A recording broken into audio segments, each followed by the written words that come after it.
अस्सलामुअलैकुम नाज़रीन, आज हम बनाने वाले हैं ढाबा स्टाइल मटन कढ़ाई। तो चलिए शुरू करते हैं इसे बनाना। इसे बनाने के लिए 700 ग्राम मटन लिया। मटन को अच्छी तरह हमने धो लिया है।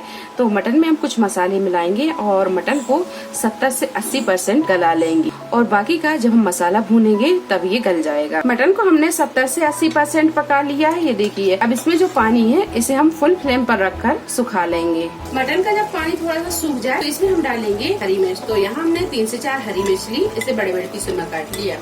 ये डाल देंगे। 1 टेबल स्पून डालेंगे की हुई लाल मिर्च। मिर्च आप अपने टेस्ट के हिसाब से कम ज्यादा कर सकते हैं। गैस को हम यहाँ फुल पर ही रखेंगे और फुल फ्लेम पर ही इसका सारा पानी सूखने देंगे। मटन का पानी जब अच्छे से सूख जाए और इसमें थोड़ा सा पानी बाकी रहे, इसे हम रखेंगे एक तरफ और यहाँ हम कढ़ाई चढ़ाएंगे और उसमें हम मसाला भूनेंगे।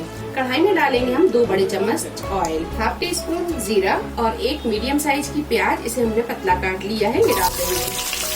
प्याज को हल्का गुलाबी होने तक फ्राई कर लेंगे। प्याज जब हल्की सी फ्राई हो जाए तो इसमें हम डालेंगे साबुत लाल मिर्च, बस ऐसे ही फ्राई कर लेंगे।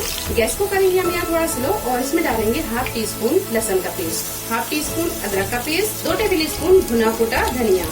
आप यहाँ धनिया पाउडर भी डाल सकते हैं। ये सारी चीजों को थोड़ा सा भून लेंगे। हाफ टी स्पून भुना कुटा जीरा, वैसा बारीक कटा हुआ हरा धनिया। तो ये सारी चीजों को अच्छे से भून लेंगे। अब इसमें डालेंगे ये मटन,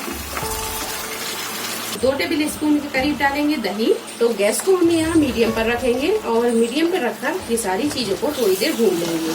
मीडियम फ्लेम पर रखकर हमने इसे 8 से 10 मिनट भून लिया है। अब इसमें हम डालेंगे बारीक कटा हुआ हरा धनिया और गैस को करेंगे हम बंद। तो ये मटन ढाबा कढ़ाई बनकर तैयार है। आप इसे रोटी नान के साथ या फिर चावल के साथ खाएं। ये रेसिपी बहुत ही मजे की बनी है। रेसिपी पसंद आई तो लाइक और शेयर करें, चैनल को सब्सक्राइब करें। अगली नई रेसिपी के साथ हाजिर होते हैं। तब तक अपना ख्याल रखें। अल्लाह हाफिज।